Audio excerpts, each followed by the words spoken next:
Teisipäeval avaldas Financial Times raporti, mis pani kogu maailma tähele panema. President Donald Trump oli just naasnud kõrgetasemeliselt Hiina visiidilt, kus ta pidas põhjalikke kõnelusi oma Hiina kolleegi Xi Jinpingiga. Nende kõneluste käigus väitis Financial Times, et Xi Jinping oli märkinud, et Venemaa president Vladimir Putin võib lõpuks kahetseda oma sissetungi Ukrainasse. See on sensatsiooniline avaldus. Mõistetavalt jõudis see üle maailma pealkirjadesse ja tekitas hulgaliselt analüüse ning kommentaare. CNN-i arvamusloos väitis Brett H. McCurk, et uued arengud lahinguväljal viitavad sellele, et Xi'l on õigus ning tema avaldus pakub uue võimaluse Trumpi diplomaatele sõja lõpetamiseks, kuid seekord teistsuguse lähenemisega kui varem. Vaatame lähemalt McCurki väidet ja seda, mida see sõja edasise käigu kohta ütleb. Kui oled viimastel aastakümnetel USA poliitikat jälginud, siis Brett H. McCurk ei tohiks sulle võõras olla. Ta on silmapaistev Ameerika diplomaat ja jurist, kes on töötanud kõrgetel riikliku julgeoleku ametikohtadel 4 presidendi George W. Bushi, Barack Obama, Donald Trumpi ja Joe Bideni ajal. Viimati töötas ta president Joe Bideni abi asetäitjana ning riikliku julgeoleku nõukogu koordinaatorina Lähis-Ida ja Põhja-Aafrika küsimustes. Selles rollis juhtis ta keerukaid diplomaatilisi jõupingutusi, sealhulgas läbirääkimisi relvarahu saavutamiseks Gazas ja Hamasi poolt kinnipeetavate pantvangide vabastamiseks. Varem töötas ta presidentide Barack Obama ja Donald Trumpi ajal presidendi erisaadikuna ülemaailmse ISIL-i vastase koalitsiooni juures, juhtides rahvusvahelist koalitsiooni, mis mängis võtmerolli ISIL-i territoriaalses lüüasaamises Iraagis ja Süürias. Varasemalt oli ta president George W. Bushi ajal 2007. aasta Iraagi vägede suurendamise strateegia üks peamisi arhitekte ning aitas läbi rääkida USA-Iraagi julgeolekuleppe. Kuigi tema ekspertiis on peamiselt Lähis-Ida piirkonnas, on ta kindlasti väga hästi kursis keeruliste läbirääkimistega ja teab, mida on vaja nende edukaks lõpetamiseks tugevast positsioonist. Oma arvamusartiklis CNN-is, kus ta on rahvusvaheliste suhete püsianalüütik, väidab ta, et Xi kommentaarid pakuvad Trumpile võimaluse survestada Venemaad kokkuleppe sõlmimiseks ning miks uued reaalsused lahinguväljal peaksid kallutama kokkuleppe tingimused kindlalt Ukraina kasuks. Tuleb märkida, et nii Trump kui ka Hiina kõrged ametnikud on kategooriliselt eitanud, et Xi oleks midagi sellist öelnud. FT sõnul teatasid Xi kommentaaridest mitmed inimesed, kes on kursis USA hinnanguga Pekingi tippkohtumisele. Neid ei nimetata, kuid samas artiklis märgitakse ka, et Hiina välisministeerium nimetas seda raportit täielikult valeks ning Trump ütles ajakirjanikele, et ei, ta pole seda kunagi öelnud. Valge Maja faktileht Pekingi tippkohtumise kohta ei sisaldanud samuti ühtegi viidet vestlustele Putini või Ukraina sõja teemal. Hiina välisministeeriumi pressiesindaja Guo Zhejin kordas hiljem eitust veelgi jõulisemalt, öeldes ajakirjanikele, et teie mainitud teave ei vasta tõele ja on täielikult õhust välja mõeldud. Tõepoolest on haruldane näha nii otsekohest avaldust Hiina juhilt, kes on tavaliselt oma sõnadega palju ettevaatlikum. FT artikkel tunnistab, et selle allikate sõnul läks see kommentaar palju kaugemale kui ükski Xi varasem avaldus Ukraina olukorra kohta tema vestlustes Trumpi eelkäija Joe Bideniga. Teisalt on Trump samuti väitnud, et sama tippkohtumise ajal ütles Xi talle, et USA on allakäigu teel olev riik, millega Trumpi sõnul ta ise nõustus. See oleks samuti Xi kohta ebatavaliselt otsekohene, mis lisab FT raportile usutavust. Teisalt oleks selline kommentaar peaaegu kindlasti tekitanud ebamugavust, kui Putin sel nädalal Pekingisse maandus, et pidada omaenda tippkohtumist Xiga. Sellist ebamugavust on näha. Selle asemel on Vene ja Hiina sotsiaalmeedia uhkustanud selle üle, et Putin võttis kohtumise ajal jope seljast. Vene kultuuris on see ilmselt märk sellest, et inimene tunneb end turvaliselt ja vabalt. Kes siis tegelikult teab, kas Xi seda üldse ütles või mitte? McCurk käsitleb seda faktina. Veelgi olulisem on see, et ta ütleb, et sõja praegused arengud toetavad seda väidet. Putin lootis, et 2026 aastal suudavad tema väed, keda toetab tema ülekaal massi ja elavjõu poolest, murda läbi rindejoone ja vallutada vaidlusalused piirkonnad Ida-Ukrainas. Aga seda pole juhtunud, vähemalt veel mitte. Tegelikult näib, et Venemaa liigub hoopis tagasi. Sõjauuringute instituudi ehk ISTVEPLE hinnangul saavutas Ukraina aprillis esimest korda pärast 2024. aasta sissetungi Venemaa Kurski piirkonda territoriaalse kasvu, samal ajal kui Venemaa kaotas territooriumi. Raporti kohaselt on tagasi vallutatud umbes 45 ruutmiili territooriumi. Ajakirja The Economisti sõjaseire märgib samuti, et alates 2026 aastast kuni tänaseni on Ukraina esimest korda pärast 2023 aastat saavutanud väikeseid, kuid märkimisväärseid territoriaalseid edusamme. Need raportid erinevad oluliselt sellest, mida Vene pool väidab sama perioodi kohta. Venemaa kindralstaabi ülem Valeri Gerassimov väitis hiljuti, et Vene väed hõivasid umbes 656 ruutmiili territooriumi, vallutasid 80 asulat ja vabastasid 2026. Venemaa aastal viimased alles jäänud asulad Luhanski oblastis. Venelaste avaldatud geolokatsiooniga videomaterjal näis vähemalt selle väite viimast osa kinnitavat. Kutsuge seda sõja uduks või propagandaks, kuid on üks veel õõvastavam näitaja, mis toetavad Ukraina edasiliikumist. Langenute vahetamine kahe poole vahel. Kahe poole vahel vahetatud surnud sõdurite arv on juba pikka aega olnud väljakutse Lääne ja Ukraina väidetele, et Venemaa inimkaotused ületavad kaugelt Ukraina omi. Mõnes piirkonnas on need hinnangud jõudnud lausa uskumatute mõõtmeteni. Näiteks hindas Ukraina luure 2025 aasta lõpus, et Kupjanski linna aeglase vallutamise käigus hukkus iga kaotatud ukrainlase kohta koguni 27 Vene sõdurit, kuigi Reuters ei suutnud seda arvu kinnitada. Sel nädalal hindas Ukraina relvajõudude ülemjuhataja Aleksandr Sürski üldist kaotuste suhet märgatavalt madalamaks. Hukkunute osas ulatub suhe sõltuvalt päevast 7 või 9 korrani. See on hukkunute suhe, ütles ta. See võib olla 3 korda väiksem kui Kupjanski kohta väidetud arv, kuid see on siiski äärmuslik. Sõjaline rusikareegel ütleb, et ründaval jõul peab tavaliselt olema 3-1 ülekaal, et oleks hea võimalus pealetungis edu saavutada. See hinnang tõuseb 5-1, kui ala on tugevalt kindlustatud. Need suhtarvud viitavad sellele, et ründav jõud kannab rohkem kaotusi kui kaitsjad, ja see on tavaliselt nii. Seega 7 või 9-1 tähendaks venelaste jaoks kohutavaid kaotusi. Sõltumatud lääne analüütikud on oma hinnangutes tavaliselt tagasihoidlikumad. Allikad nagu strateegiliste ja rahvusvaheliste uuringute keskus ehk CSIS hindavad kogukaotuste suhteks umbes 2,5-1 Venemaa kasuks, arvestades hukkunuid, haavatuid ja kadunuid, kuid ainult hukkunute puhul on see suhe Ukraina kasuks veelgi suurem. Probleem seisneb selles, et hukkunute vahetus kahe poole vahel on olnud tugevalt teises suunas kaldu. Alates Venemaa sissetungist 2022 aastal on toimunud regulaarsed hukkunute vahetused, nagu näitavad ametlikest allikatest kogutud andmed, mida on koostanud Vene sõjakaotuste jälgija Lost Armor. Kokku on Venemaa tagastanud 24 955 Ukraina surnukeha ja saanud vastu 3450. See tähendab, et iga hukkunud venelase kohta vahetatakse kokku 7,23 hukkunud ukrainlast. 2026 aastal on tänaseks tagastatud 3528 ukrainlast 155 venelase vastu, mis teeb vahetussuhteks 22,76 ühe vastu. See on märgatavalt väiksem kui 2025 ühendal aastal vahetatud arvud, mil 16 304 ukrainlast vahetati 439 venelase vastu, mis teeb vahetussuhteks 37,14 ühe vastu. Kõige olulisem on see, et viimases vahetuses, mis toimus eelmisel nädalal, vahetati 526 ukrainlast 41 venelase vastu. See on siiski veel suhe 12,8 ühe vastu, kuid enam-vähem igakuised vahetused on juba mõnda aega püsinud umbes 1000 Ukraina hukkunu 10–20 Vene hukkunu vastu. Ukraina pool on juba ammu väitnud, et selle suure erinevuse põhjuseid on 2. Esiteks on nad väitnud, et venelased paisutavad numbreid, lisades sinna ka omaenda surnuid või varem osaliselt tagastatud langenute kehaosi. Kuid nende peamine väide on olnud, et kuna venelased on edenenud, on nad saanud langenud kokku korjata vallutatud positsioonidelt, samas kui Ukrainal pole olnud sama võimalust, mis omakorda suurendab kunstlikult seda suhet. Viimases vahetuses kahekordistus venelaste arv võrreldes viimaste kuudega, samal ajal kui ukrainlaste arv praktiliselt vähenes poole võrra.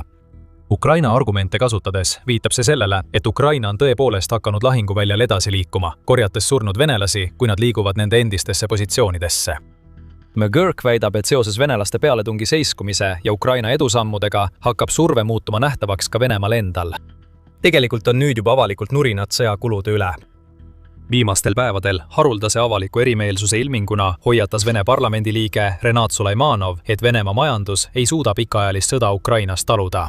Ta märkis, et 40% föderaalsest eelarvest on nüüd suunatud kaitsele ja julgeolekule, mis on 1,5 korda rohkem kui kogu sotsiaalkulutused. Sulejmanov väitis, et see tohutu kulutamine õhutab inflatsiooni, tõrjub välja investeeringud ja sotsiaalprogrammid ning tekitab pikaajalisi majanduslikke moonutusi, märkides, et tankidel ja mürskudel puudub tarbimisväärtus. Just sellised kommentaarid viivad tavaliselt selleni, et keegi juhuslikult kukub 24. korruse aknast alla. On julge, et Sulejmanov neid nii avalikult teeb ja see on kindel märk kasvavast survest Venemaa majandusele pikaajalise sõja tõttu. Teine selge märk on Putini kiiresti langev toetusreiting. Vene riiklik uuringufirma VTSIOM teatab, et Putini toetusreiting langes 2026 aasta aprilli lõpus 65,6%-ni, mis on madalaim tase alates sõja algusest Ukraina vastu.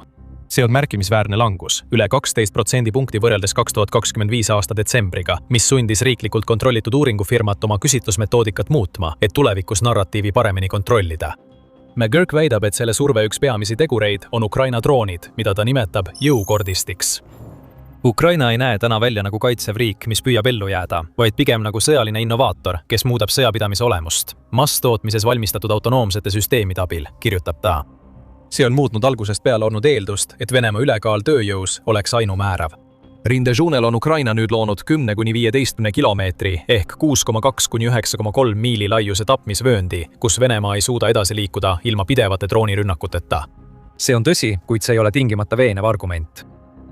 Pentagoni peainspektori viimase kvartali aruande kohaselt operatsiooni Atlantic Resolve kohta on Venemaa saavutanud taktikaliste droonide kasutamises suhtelise võrdsuse.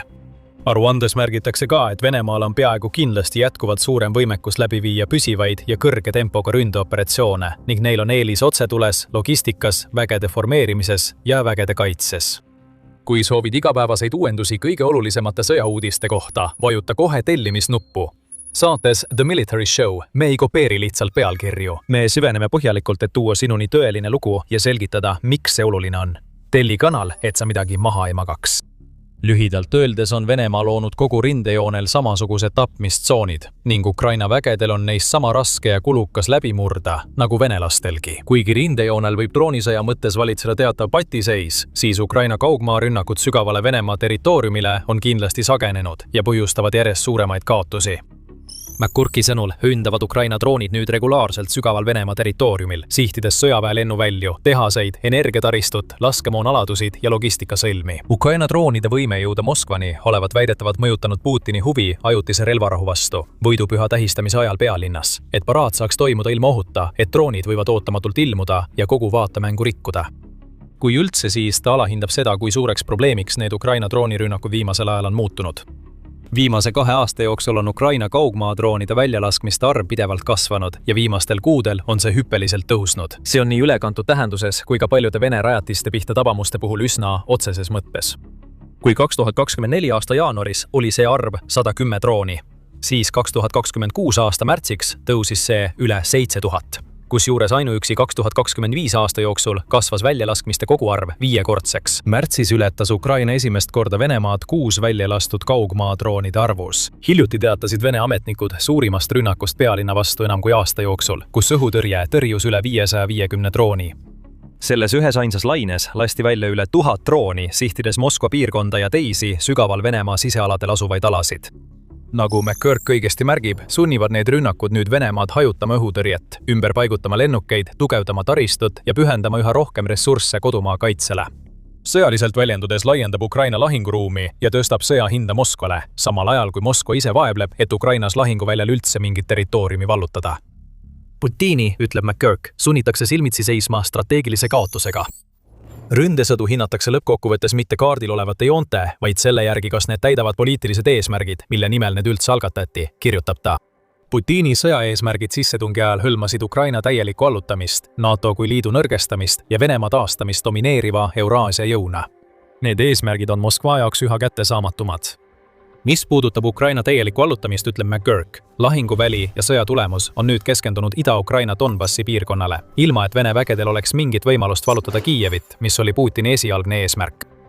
Kuigi rindejooned on jõhkralt aktiivsed ka väljaspool Donbassi, Harkivi, Sumõ, Dnipropetrovski, Zaporižja ja Hersoni oblastites, on põhisõnum siiski õige.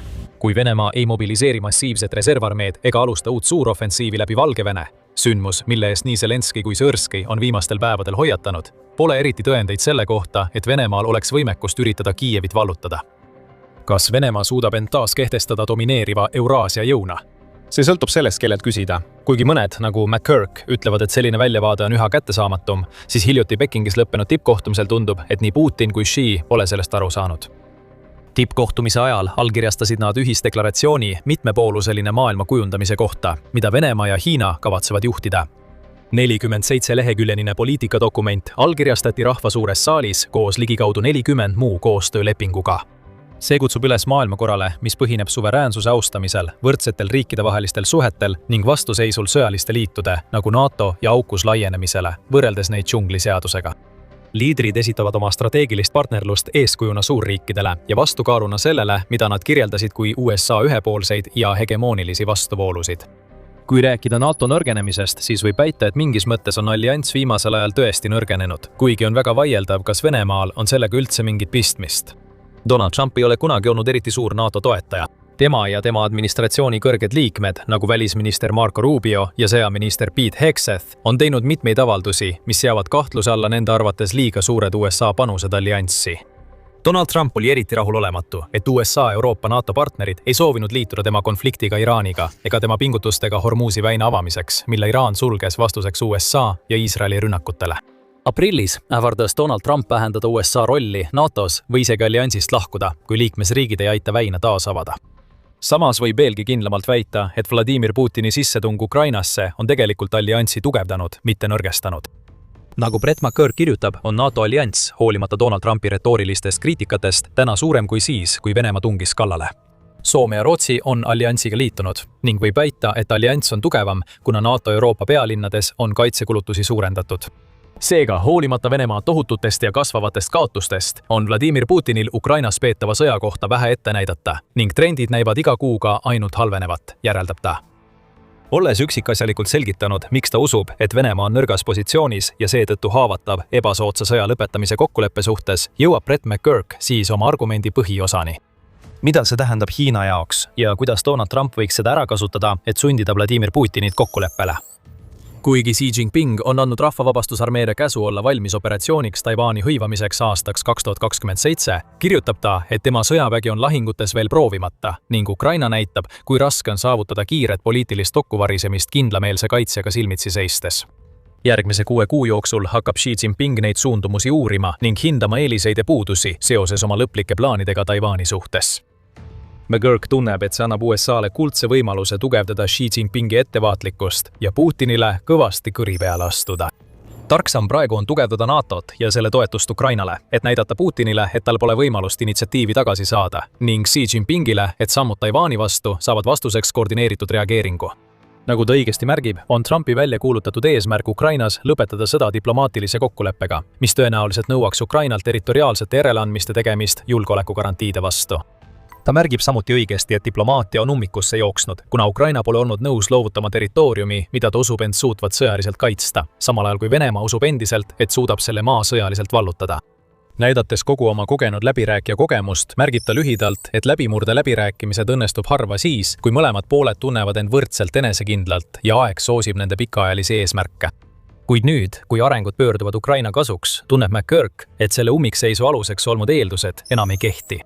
Trumpi diplomaatia aluseks olnud eeldus, lähtudes tema enda avaldustest, on olnud see, et Ukraina kui väiksem jõud peab läbirääkimistel järeleandmisi tegema, vastasel juhul kaotab ta sõja lahinguväljal.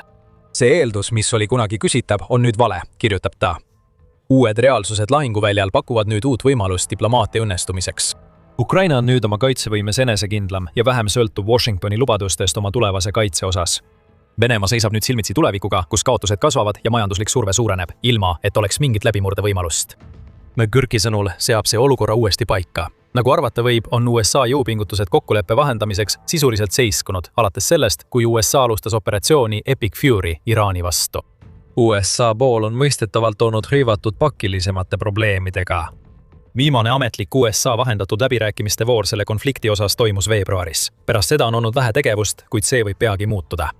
Yuri Ushakov, üks Putini mõjukamaid nõunikke, teatas 20. mail, et USA pealäbirääkijaid Ukraina küsimuses Steve Witkoffi ja Trumpi väimeest Jared Kushnerit oodatakse lähinädalatel Venemaale. McGurk tunneb, et Trump peaks kasutama võimalust ja tegutsema, kuni raud on veel kuum. Trumpi jaoks seisneb parim võimalus sõja lõpetamiseks nüüd, mitte Ukraina nõrkuse eeldamises, nagu Trump seni on teinud, vaid Venemaa kasvava haavatavuse tunnistamises. Nüüd on olemas survevahendid, et survestada pooled kokkuleppele Ukrainale vastuvõetavatel tingimustel ning Washington peaks seda ära kasutama, järeldab ta. Lõpetame selle video samuti selle mõttega. Loomulikult hoiame sellel teemal silma peal ja anname teile igapäevastes raportites teada. Seniks, kui soovite põhjalikumat ülevaadet Venemaa kaotustest sõja ajal, vaadake seda videot. Ja nagu alati, aitäh vaatamast!